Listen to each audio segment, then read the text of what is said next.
You're such an asshole. Hello, children. We got a request. If you got a request, you can always go to AsloConsulting.com. My name is Anonymous. I'm a big fan of your content. I live in the deep south in a nice beach town on the coast of the Gulf of Mexico after escaping from a liberal shithole. You, Cappy, taught me how to be a minimalist in the past. Thank you. Thank you. A couple of years, and as such, I was wondering if you could talk about pros and cons of renting versus owning your living quarters for minimalists. I currently rent a small but really nice apartment in a beautifully landscaped and secure complex with a nice gym and a well-maintained swimming pool.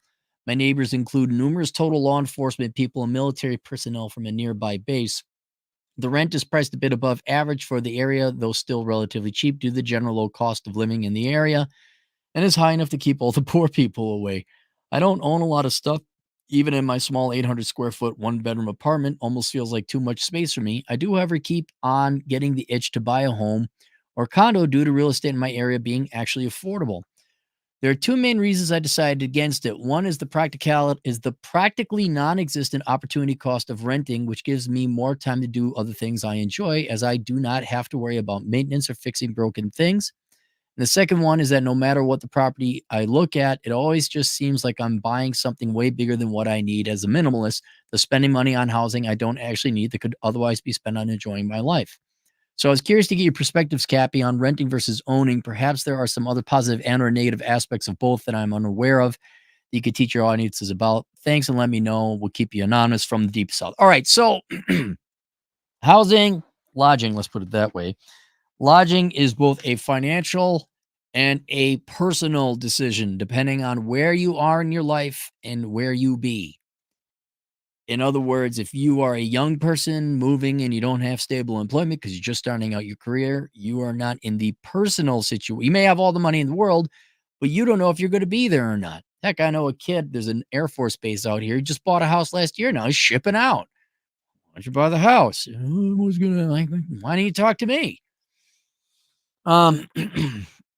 But then there's also a financial component where, yeah, depending on things, basically the three main ones are your maintenance, your real estate taxes, and your insurance, um, which comes with every piece of property you own, condo or McMansion.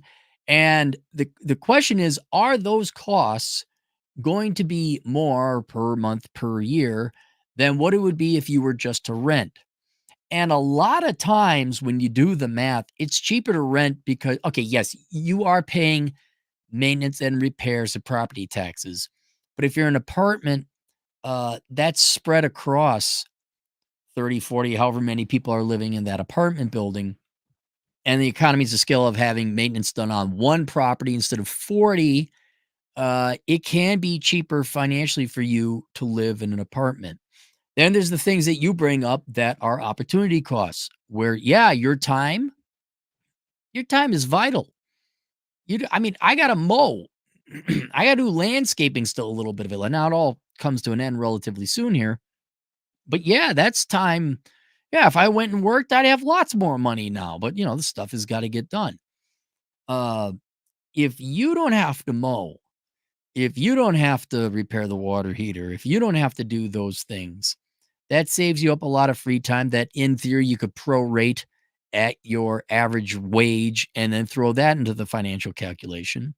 And another thing people also don't think about is proximity to work. That's a huge thing too, where people who live in a downtown or urban area, like, oh, it's so expensive to live here. It's like, okay, I'd really like to own a home. All right, but the only home you could afford is an hour commute away. Is the extra $150 a month worth it that you don't have to commute 2 hours round trip a day?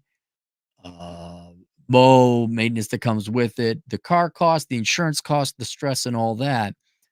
There are many instances where renting a very small one-bedroom apartment or studio not only makes a lifestyle choice where you are personally sense, but it absolutely makes perfect financial sense because you save a lot of money renting a little.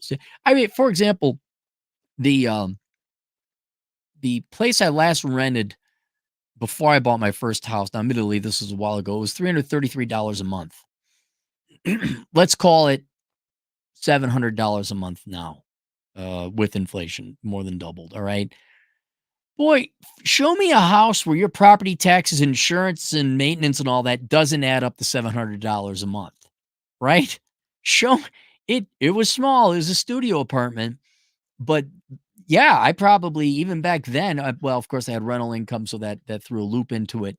But I don't think I'd ever find a house that was cheaper where I came out ahead than that apartment, which today would be 700, 750 a month.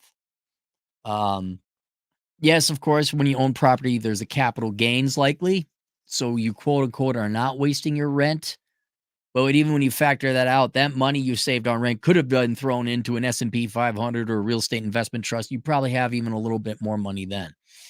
So when it comes to minimalists, especially minimalists, to reach that hurdle where it's going to be financially profitable for you to leave a small little one bedroom with studio apartment and move into a house, that's going to be rarer.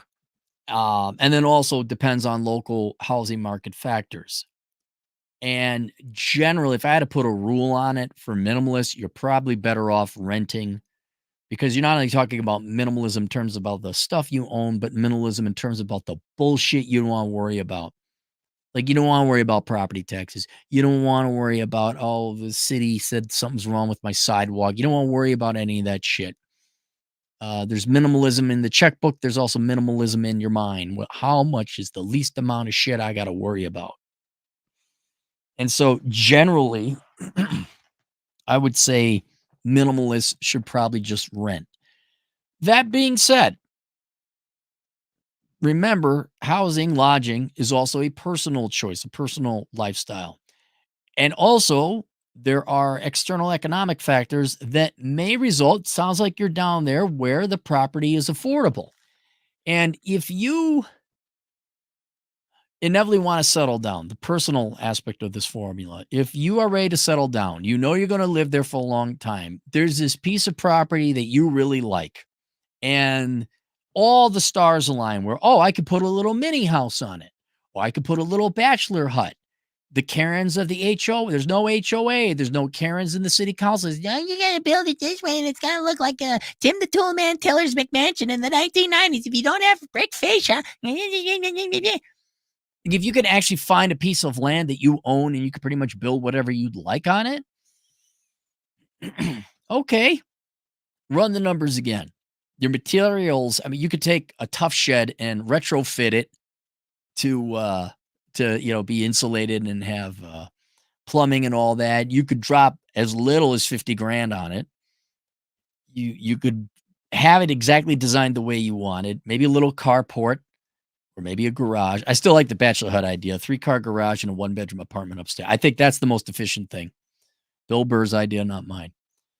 And you could have, okay, so all right, maybe you pay a little bit more in maintenance, and yeah, you got to mow the yard. But if you always want to have your home and you don't mind yard, like I don't mind working on the yard, gets you out, gets you to do something. Uh, it could work. Yeah. Did you always want to have a little house, a little one, with a little fence, maybe a garden?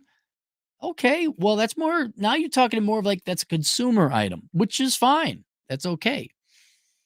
And if you find the right house at the right property and the right design, it's not going to cost you. It is possible the house you would come out financially ahead, especially when you factor in capital gains.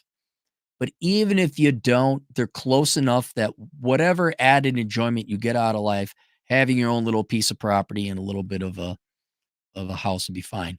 Condos, it's kind of the argument like, okay, now you're building up equity in a condo. That might be a much more sensible thing for you. But then again, the personal factor on that has to be you're planning on staying there for a while. So if you're planning on staying there 10 years and you know a condo and it's nice, you looked at the finances of the HOA, and yes, they do set aside a rainy day fund at that. Okay.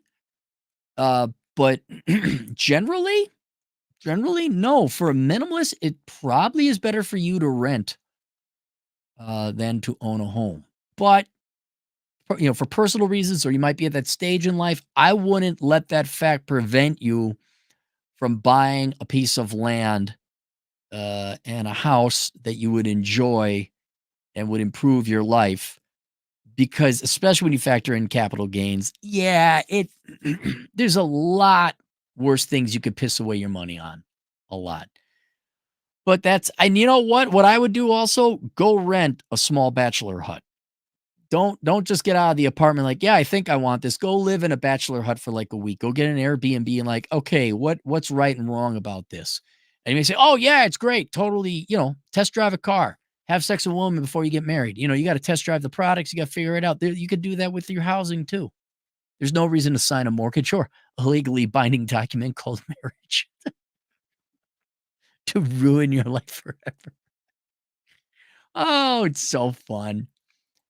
All right, there you go. Any super chats? We got no super chats. There you are. All right. Link below is what the hell is link below? Patch of Pat Economics, the financial advice Bible for men.